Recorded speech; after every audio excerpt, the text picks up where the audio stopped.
বাবা রে বাবা, এই তাইলে বিদেশ নাকি? কেমন লাগলো প্লেনে উঠে? বাক্কুস লাগছে, বাক্কুস। কি বাক্কুস বুঝেন না?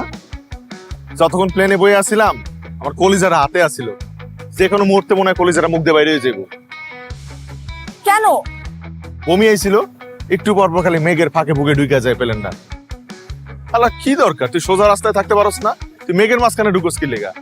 এই উপর দিয়ে যদি আমি নিচে পড়তাম একবার, সাত হয়ে যেতাম, বুঝতে পাওয়া যেত আমারে। কি যে বলেন আপনি? কিছু হয়েছে আপনার? দেখেন আপনি একদম সুস্থ আছেন। ওটা আমার মায়ের দোয়ায় আছে। হ্যাঁ রে, বিদেশ কত স্বপ্ন দেখছি।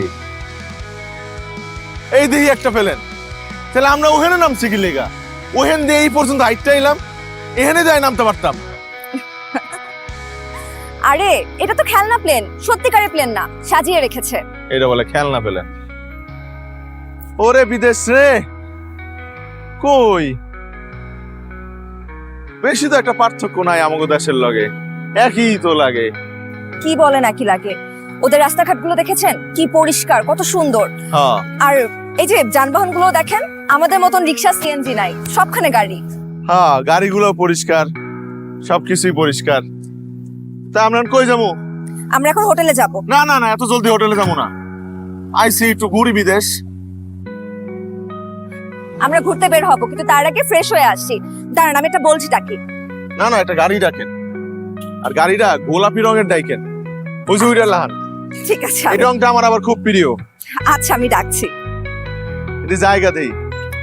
এটা আমাদের গাড়ি না মাসুদ সাহেব, এদিকে আসেন আপনি। হ্যাঁ গো, লগে ভাগাভাগি করে যাই, ভাড়াটা কম পড়বে।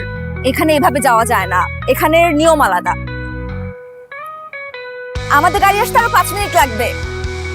ও রাঘব, কিছু খাবেন আপনি? কি করছেন? বিদেশ দেখি আপা। আচ্ছা নামেন, আমি আপনাকে সুন্দর জায়গাতে নিয়ে যাচ্ছি, সুন্দরভাবে বিদেশ দেখতে পারবেন। চলেন। আস্তে। ওই যে আমাদের গাড়ি চলে এসেছে। মাসুদ সাহেব কি করছেন?